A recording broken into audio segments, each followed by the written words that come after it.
एक राज्य में धीर सिंह नाम के एक राजा रहते थे। उनका राज्य खूब फल फूल रहा था और वहाँ कभी कोई समस्या ज्यादा दिन तक नहीं टिक पाती थी। राजा की प्रजा भी उनसे हमेशा खुश रहती थी क्योंकि वो एक शासक थे।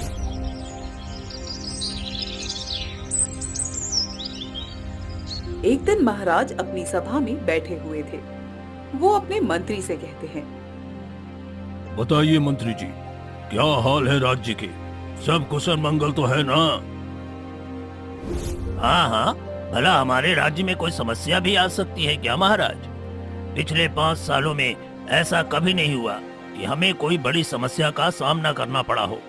यहाँ तक कि दूसरे राज्य के राजा भी हमसे लड़ने के पहले खुद ही हार मान लेते हैं।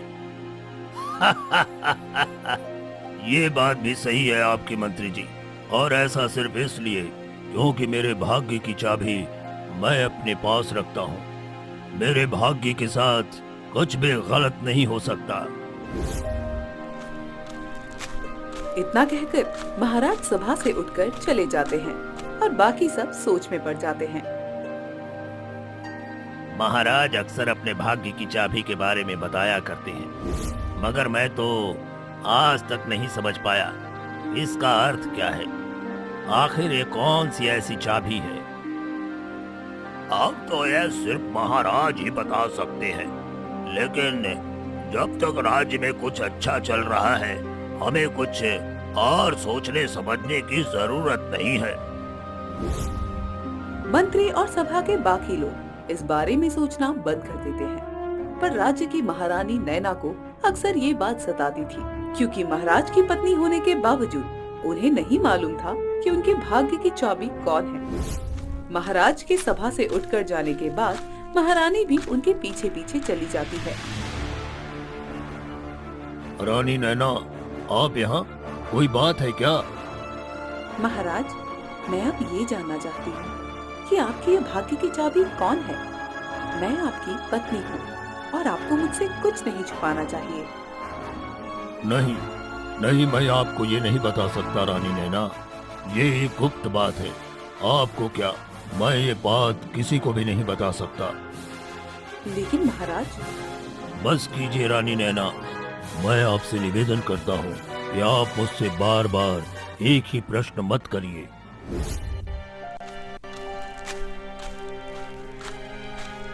हार मानकर रानी महाराज के कक्ष से चली जाती है और उनके वहां से जाते ही महाराज अपने कमरे के दूसरे हिस्से में लगा एक पर्दा हटा देते हैं। पर्दे के पीछे एक छोटा सा पिंजरा टंगा हुआ है जिसके अंदर एक सुनहरी सी चिड़िया कैद थी।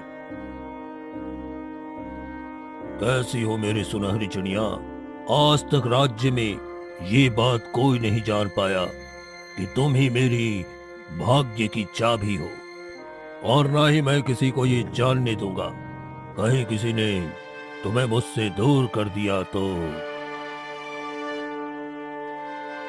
महाराज को देखकर वो सुनहरी चिड़िया भी चू चू करने लगी। महाराज अपनी सुनहरी चिड़िया को दाना डाल देते हैं और उसे फिर से पर्दे के पीछे छिपाकर बाहर चले जाते हैं।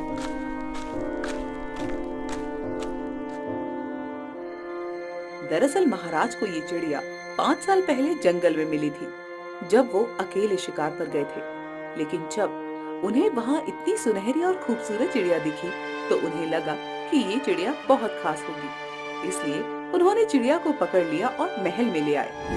चिड़िया के महल में आते ही राज्य में सब कुछ अच्छा होने लगा और इस बात से महाराज समझ गए कि सुनहरी चिड़िया उनके भाग्य की चाबी है।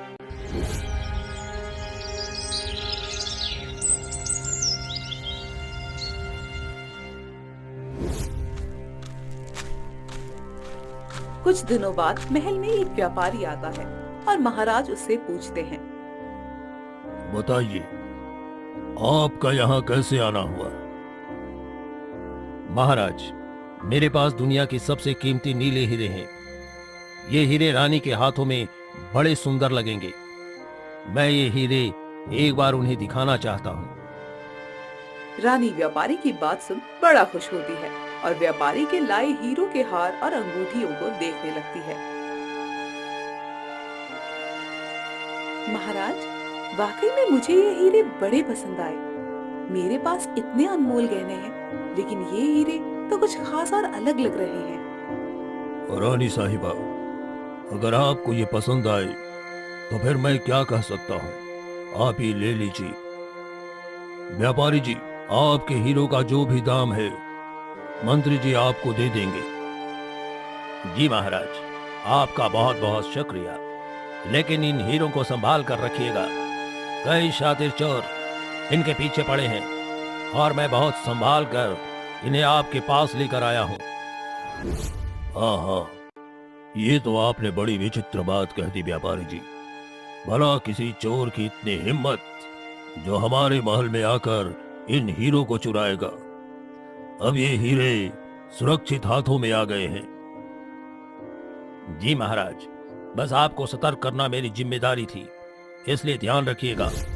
और अब मैं चलता हूँ, मुझे आज्ञा दीजिए।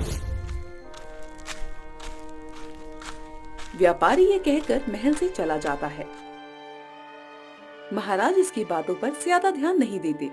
उधर महारानी हीरे पाकर बहुत खुश थी, लेकिन महाराज को ये बात ज्ञात नहीं थी कि वाकई में उन हीरो के पीछे एक बहुत ही शातिर चोर पड़ा हुआ था।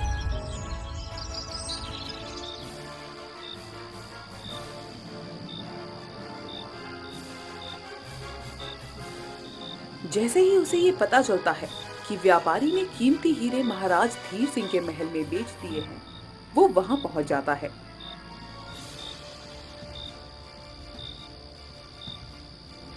आधी रात तक चोर महल के बाहर रुकता है और फिर अंधेरी रात होते ही चोर खुद से कहता है, बस यही समय है महल में घुसकर उन हीरो को चुराने का। मेरे जैसे शातिर चोर को कोई नहीं पकड़ पाएगा। ये महल तो कुछ भी नहीं है। अरे हीरो को पाने के लिए तो मैं बड़े बड़े पहाड़ भी पार कर लूंगा।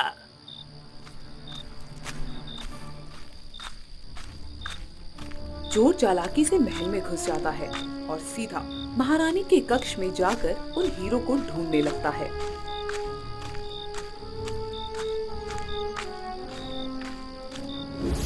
वाह, ये मूर्ख महारानी तो हीरे पहनकर ही सो रही है। मेरे हाथ की सफाई तो ऐसी है कि सारे हीरे निकाल लूंगा और महारानी की मीठी नींद खराब भी नहीं होगी। चोर जल्दी से हीरे चुरा लेता है और अपनी झोली में डाल लेता है, मगर जैसे ही वो रानी के कमरे से निकलकर कुछ दूर चलता है, उसे सामने से कुछ सिपाही आते दिखते हैं। अरे नहीं, सामने से तो सिपाही आ रहे हैं। अरे मुझे जल्दी से छुपना पड़ेगा। सिपाहियों को आता देख चोर महाराज के कक्ष में जाकर छिप जाता है। चोर देखता है कि महाराज गहरी नींद में सोए हुए थे। जल्दी से ये सिपाही चले जाएं, फिर मैं यहाँ से निकल जाऊंगा। ज्यादा देर तक ठहरना अब ठीक नहीं लग रहा है। चोर का ध्यान अचानक से उसी पर्दे पर जाता है जहाँ महाराज की भाग्य की चाबी यानी कि सुनहरी चिड़िया थी। अरे ये पर्दे के पीछे से इतनी तेज रोशनी कैसे आ रही है? लगता है वहां कुछ कीमती चीज है। मुझे अभी जाकर देखना होगा। चोर दबे पांव अंदर जाता है और पर्दे के पीछे देखता है। वहां उसे वही सुनहरी चिड़िया सुनहरे पिंजरे में कैद दिखाई देती है। अरे ये तो एक सुनहरी चिड़िया है और इसका पिंजरा भी सोने का लगता है। इसे भी अपने साथ ले जाता हूँ, जरूर इसका भी अच्छा मूल्य मिलेगा। इतना कहकर चोर चिड़िया का पिंजरा उठा लेता है और महाराज के कमरे की खिड़की से कूदकर महल से भाग जाता है।